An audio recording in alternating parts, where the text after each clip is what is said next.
जय श्री राम दोस्तों स्वागत है आपका मेरे एक और नए वीडियो में।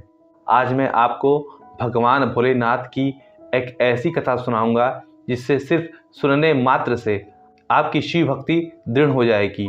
महादेव आप पर प्रसन्न होंगे और उनकी कृपा प्राप्त होगी।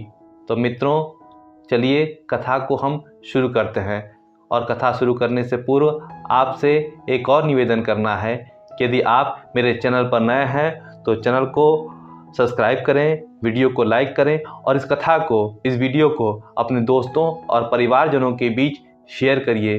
कथा को सुनने और सुनाने से आपके सभी पातक नष्ट होते हैं और आप पुण्य के भागी बनते हैं। तो आप कथा को अवश्य शेयर करें और वीडियो को लाइक करें। तो चलिए कथा को शुरू करते हैं। जय श्री राम, हर हर महादेव। श्री महाकालेश्वर ज्योतिर्लिंग की कथा। यह परम पवित्र ज्योतिर्लिंग मध्य प्रदेश के उज्जैन नगर में है। पुण्यशिला शिप्रा नदी के तट पर अवस्थित है। यह उज्जैन प्राचीन काल में उज्जैनी के नाम से विख्यात था। इसे अवंतिकापुरी भी कहते थे। यह भारत की परम पवित्र सप्तपुरियों में से एक है। इस ज्योतिर्लिंग की कथा पुराणों में इस प्रकार बताई गई है। प्राचीन काल में उज्जैनी में राजा चंद्रसेन राज्य करते थे। वह परम शिव भक्त थे। एक दिन श्रीकर नामक एक 5 वर्ष का गोप बालक अपनी माँ के साथ उधर से गुजर रहा था। राजा का शिव पूजन देखकर उसे बहुत विस्मय और कौतूहल हुआ। वह स्वयं उसी प्रकार की सामग्रियों से शिव पूजन करने के लिए लालायित हो उठा। सामग्री का साधन न जुट पाने पर लौटते समय उसने रास्ते से एक पत्थर का टुकड़ा उठा लिया। घर आकर उसी पत्थर को शिव रूप में स्थापित कर पुष्प, चंदन आदि से परम श्रद्धापूर्वक उसकी पूजा करने लगा। माता भोजन करने के लिए बुलाने आई, किंतु वह पूजा छोड़कर उठने के लिए किसी भी प्रकार से तैयार नहीं हुआ। अंत में माता ने झल्लाकर पत्थर का वह टुकड़ा उठाकर दूर फेंक दिया। इससे बहुत ही दुखी होकर वह बालक जोर जोर से भगवान शिव को पुकारता हुआ रोने लगा। रोते रोते अंत में बेहोश होकर वह वहीं गिर पड़ा। बालक की अपने प्रति यह भक्ति और प्रेम देखकर आशुतोष भगवान शिव अत्यंत प्रसन्न हो गए। बालक ने ज्यों ही होश में आकर अपने नेत्र खोले तो उसने देखा कि उसके सामने एक बहुत ही भव्य और अति विशाल स्वर्ण और रत्नों से बना हुआ मंदिर खड़ा है। उस मंदिर के भीतर एक बहुत ही प्रकाशपूर्ण भास्वर तेजस्वी ज्योतिर्लिंग खड़ा है। बच्चा प्रसन्नता और आनंद से विभोर होकर भगवान शिव की स्तुति करने लगा। माता को जब यह समाचार मिला तब दौड़कर उसने अपने प्यारे लाल को गले से लगा लिया। पीछे राजा चंद्रसेन भी वहां पहुंचकर उस बच्चे की भक्ति और सिद्धि की बड़ी सराहना की। धीरे धीरे वहां बड़ी भीड़ जुट गई।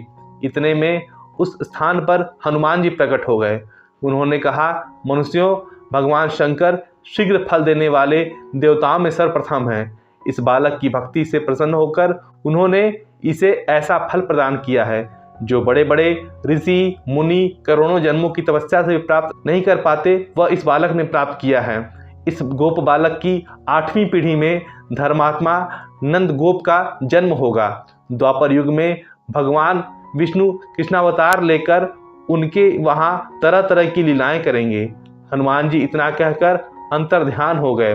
उस स्थान पर नियम से भगवान शिव की आराधना करते हुए अंत में श्रीकर, गोप और राजा चंद्रसेन शिवधाम को चले गए। इस ज्योतिर्लिंग के विषय में एक दूसरी कथा इस प्रकार कही जाती है। किसी समय अवंतिकापुरी में वेद पाठी तपोनिष्ठ एक अत्यंत तेजस्वी ब्राह्मण रहते थे। एक दिन दूसर नामक एक अत्याचारी असुर उनकी तपस्या में विघ्न डालने के लिए वहां आया। ब्रह्मा जी के वर से वो बहुत ही शक्तिशाली हो गया था। उसके अत्याचार से चारों ओर त्राही त्राही मची हुई थी। ब्राह्मण को कष्ट में पड़ा देखकर प्राणी मात्र का कल्याण करने वाले भगवान शंकर वहां प्रकट हो गए।